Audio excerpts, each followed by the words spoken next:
जज्बात दस दी से टोल आशिक दी दे इमरान खान बबर शेर दा बाकी सब चोर और हेर फेर दा دا اول وی څه کلمه خلی تیره که تا کلمه صحیح دی زه بیا به ویم څه وکیل ته صحیح مسلمان जज्बात दस दी से टोल आशिक दी दे इमरान खान बबर शेर दा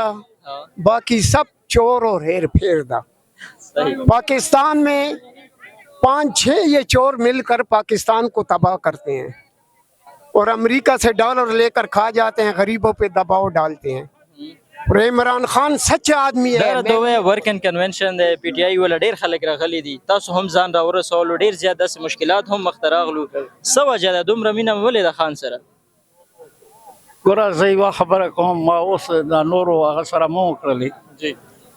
ځکه یو ایماندار سړی وي که نه عمران خان پرېږده جی همداسې یو ایماندار سړی وي که مسلمان هغه سره مینه نه کوي نو دی مسلمان نه دی، دا د پاکستان غدار دی. صحیح عمران خان غل نه دی، ډکو نه دی، څه پراپرټي نشته، اوسه پورې دی مطلب دا دی څه په جیل کې پروت دی بیا هم پروا نه کوي،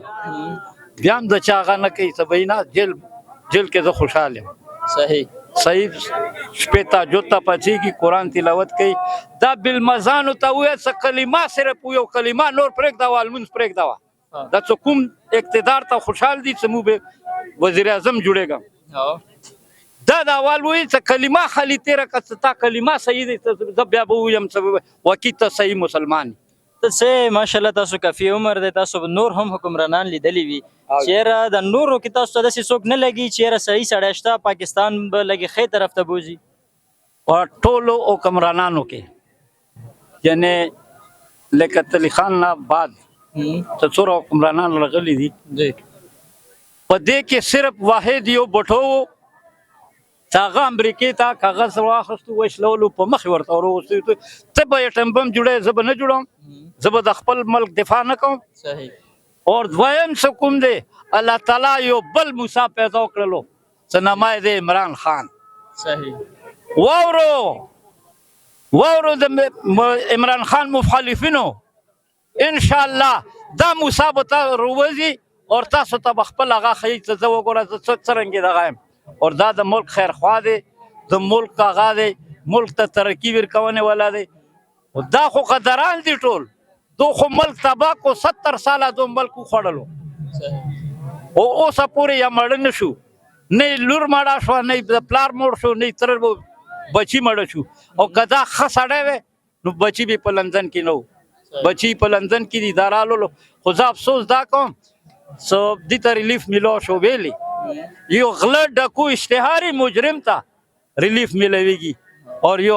ښه انسان ته څه ملک دپاره ښه دی هغه ته ریلیف نه میلېږي، هغه جیل کې پروت. صحیح دا خو جي د موږ شیر افضل صاحب ما په نیټ باندې لیدو نو هغه وی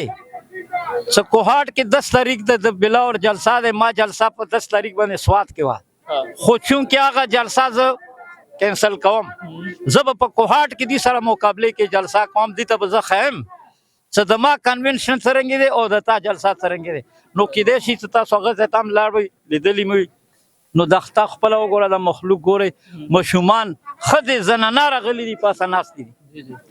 او وجه څه دی؟